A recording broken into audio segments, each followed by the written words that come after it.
ఈ ఏడాది ఏప్రిల్ మొదటి వారంలో మెగా డిఎస్సి నోటిఫికేషన్ విడుదల చేయాలని ఆంధ్రప్రదేశ్ ముఖ్యమంత్రి చంద్రబాబు నాయుడు అధికారులను ఆదేశించారు. బడులు తెరిచే సమయానికి ఉపాధ్యాయులు విధుల్లో చేరేలా నియామక పత్రాలు ఇవ్వాలని సీఎం చంద్రబాబు నాయుడు ఆదేశాలు జారీ చేశారు.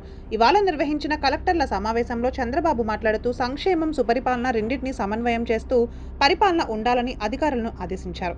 కూటమి ప్రభుత్వం 9 నెలల పాలనపై చంద్రబాబు నాయుడు రాష్ట్రంలోని అన్ని జిల్లాల కలెక్టర్లతో సమీక్షలు నిర్వహిస్తున్నారు. రాబోయే రోజుల్లో ప్రభుత్వ పథకాలు ప్రజల్లోకి ఎలా తీసుకువెళ్లాలన్న విషయంపై కలెక్టర్లకు దిశానిర్దేశం చేశారు.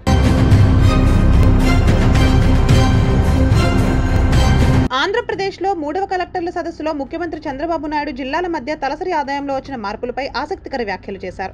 2022-23 సంవత్సరంలో సత్యసాయి జిల్లాలో తలసరి ఆదాయం 2,19,234 రూపాయలు. అనంతరం జిల్లాలో 2,33,521 రూపాయలు. డాక్టర్ బిఆర్ అంబేద్కర్ కోనసీమ జిల్లాలో 1,93,763 రూపాయలుగా నమోదైంది. సాధారణంగా అనంతపురం జిల్లాను కరువు పీడిత ప్రాంతంగా, వెనుకబడిన జిల్లాగా పరిగణిస్తారు. కోనసీమలో తలసరి ఆదాయం ఎక్కువగా ఉంటుందని భావిస్తారు. కానీ జిల్లాల తలసరి ఆదాయంలో అనంతపురం జిల్లా ఉద్యానవన రంగంలో సాధించిన అభివృద్ధి కారణంగా వృద్ధి సాధించింది. అలా తలసరి ఆదాయంలో ముందున్న జిల్లాల్లోని ఉత్తమ విధానాలను వెనుకబడిన జిల్లాల్లో కూడా అమలు చేయాలని ముఖ్యమంత్రి అధికారులను సూచించారు. పశు సంవర్ధక రంగం అధిక ఆదాయాన్ని అందిస్తూ ఎక్కువ మందికి ఉపాధి కల్పిస్తోందని, ఆ తర్వాత ఉద్యానవన తయారీ రంగాలు ఉన్నాయని, ఆ రంగాలపై ప్రత్యేక దృష్టి సారించాలని చంద్రబాబు సూచించారు.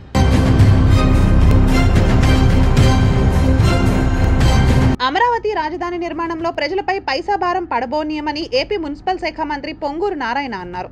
ఆయన ఇవాళ అమరావతి ప్రాంతంలో పర్యటించారు. ఇప్పటికే పలు పనులకు టెండర్ల ప్రక్రియ పూర్తయింది. నిర్మాణంలో ఉన్న ఉన్నతాధికారుల బంగ్లాలను, సిఆర్డీఏ ప్రాజెక్టు కార్యాలయాన్ని మంత్రి పరిశీలించారు. ఆ సందర్భంగా మీడియాతో మాట్లాడారు. రాజధాని నిర్మాణంలో భాగంగా గతంలో మేము 43,000 కోట్లకు టెండర్లు పిలిచాం. అధికారులు, MLA, MLC, all India service భవనాలు దాదాపు పూర్తయ్యాయి.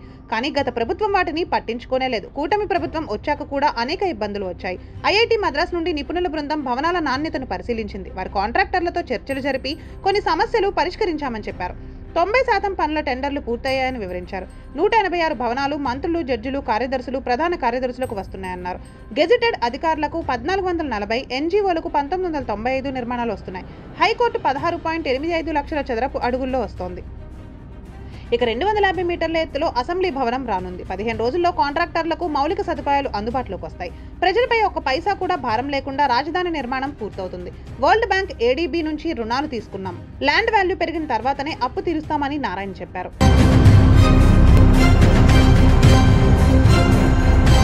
తిరుమల శ్రీవారి భూముల పరిరక్షణకు ప్రత్యేక చర్యలు చేపట్టాలని టీటీడీ బోర్డు నిర్ణయించింది. స్వామివారి భూమి పక్క ఒక అంగుళం కూడా ప్రైవేట్ వ్యక్తుల చేతుల్లోకి వెళ్లకుండా జాగ్రత్తలు తీసుకోవాలని నిర్ణయం తీసుకున్నారు. అలిపిరి గేటు వద్ద ముంతాజ్ హోటల్ నిర్మాణానికి లీజుకు ఇచ్చిన భవనాలను, భూములను రద్దు చేశారు. దేవలోక్, ఎంఆర్కేఆర్ సంస్థలకు భూముల కేటాయింపులను కూడా రద్దు చేశారు. పర్యాటక శాఖకు ఇచ్చిన 15 ఎకరాలు కూడా వెనక్కి తీసుకోవాలని నిర్ణయించారు. సోమవారం జరిగిన బోర్డు సమావేశంలో ఆ విషయాన్ని ప్రకటించారు.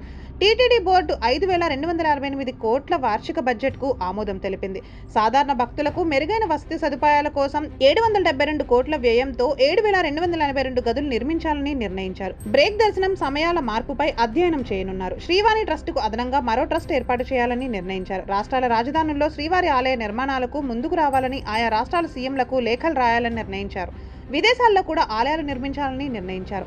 తిరుమల తిరుపతి దేవస్థానంలో కేవలం హిందువులు మాత్రమే విధులు నిర్వహిస్తారని చైర్మన్ బిఆర్ నాయుడు ప్రకటించారు. వృద్ధులు, వికలాంగులకు ఆన్లైన్ టికెట్లతో పాటు ఆఫ్లైన్లో టికెట్లు బుక్ చేసుకునే వెసులుబాటును కల్పించారు. స్వామివారి ప్రసాదాలు, ఇతర అవసరాల కోసం అవసరమైన సరుకుల్లో నాణ్యత పాటించడం లేదన్న కారణంతో నాసిరకం సరుకులు అందిస్తోన్న శ్రీనివాస సేవా సమితిని బ్లాక్ లిస్ట్ లో పెట్టారు. వారికి దర్శనాలకు కేటాయించిన 25,000 కూపన్లు రద్దు చేశారు. గతంలో ఏర్పాటైన ఆగమ సలహా మండలి స్థానంలో 5గురిని కొత్త వారిని తీసుకోవాలని టీటీడీ నిర్ణయించింది.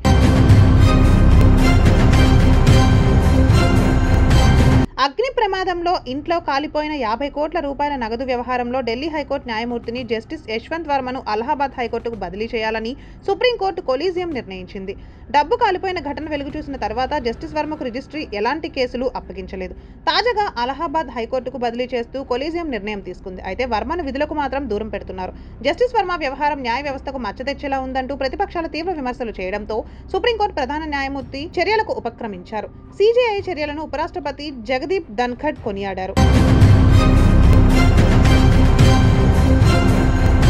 ఆంధ్రప్రదేశ్ ఆంధ్రప్రదేశ్లో నగరాల్లోని మాల్స్, మల్టీప్లెక్స్లలో వాహనాల పార్కింగ్ రుసుములను క్రమబద్ధీకరిస్తూ రాష్ట్ర ప్రభుత్వం నిర్ణయం తీసుకుంది. ఎవరి ఇష్టం వచ్చిన విధంగా వారు పార్కింగ్ రుసుములు వసూలు చేస్తున్నారనే ఫిర్యాదులపై ప్రభుత్వం స్పందించింది. రుసుముల వసూలుపై పురపాలక శాఖ ఉత్తర్వులు జారీ చేసింది. ఏప్రిల్ 1 నుంచి కొత్త నిబంధనలు అమల్లోకి వస్తాయి. వాటి ప్రకారం మొదటి 30 నిమిషాల వాహన పార్కింగ్ ఉచితం. మాల్స్, మల్టీప్లెక్స్లలో ఏదైనా కొనుగోలు చేస్తే గంట వరకు రుసుము వసూలు చేయడానికి వీల్లేదు.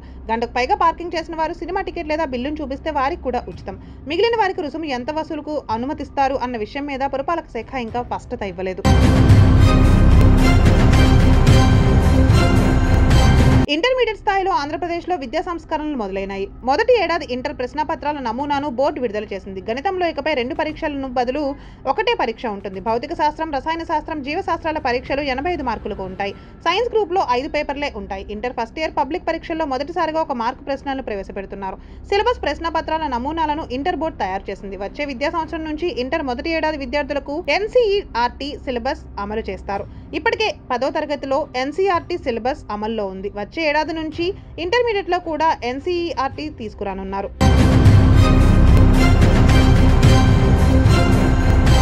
బీఆర్ఎస్ వర్కింగ్ ప్రెసిడెంట్ మాజీ మంత్రి కేటీఆర్ కు బీజేపీ ఎమ్మెల్యే రాజాసింగ్ వార్నింగ్ ఇచ్చారు. తాము అధికారంలోకి వచ్చిన తర్వాత రిటైర్ అయిన పోలీసు అధికారులపై కూడా చర్యలు తీసుకుంటాము అంటూ కేటీఆర్ చేసిన వ్యాఖ్యలపై రాజాసింగ్ మండిపడ్డారు.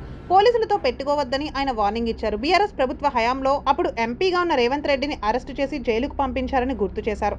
బీజేపీ కార్యకర్తలపై ఎన్నో కేసులు పెట్టి జైలుకు పంపించారని, తనపై కూడా పీడీ యాక్ట్ పెట్టి జైలుకు పంపించారన్నారు. తనను జైలుకు పంపించే సమయంలో సొంత బీజేపీ పార్టీ నేతలే పోలీసులకు మద్దతుగా నిలిచారని విమర్శించారు.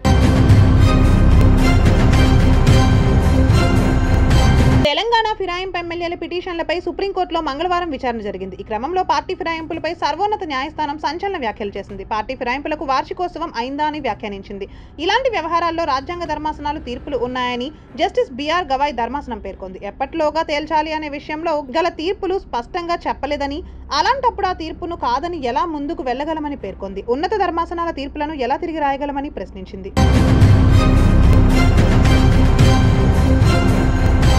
అసెంబ్లీలో బీఆర్ఎస్ ఎమ్మెల్యే సునీతా లక్ష్మారెడ్డి వ్యాఖ్యలకు స్పీకర్ గడ్డం ప్రసాద్ కుమార్ వివరణ ఇచ్చారు.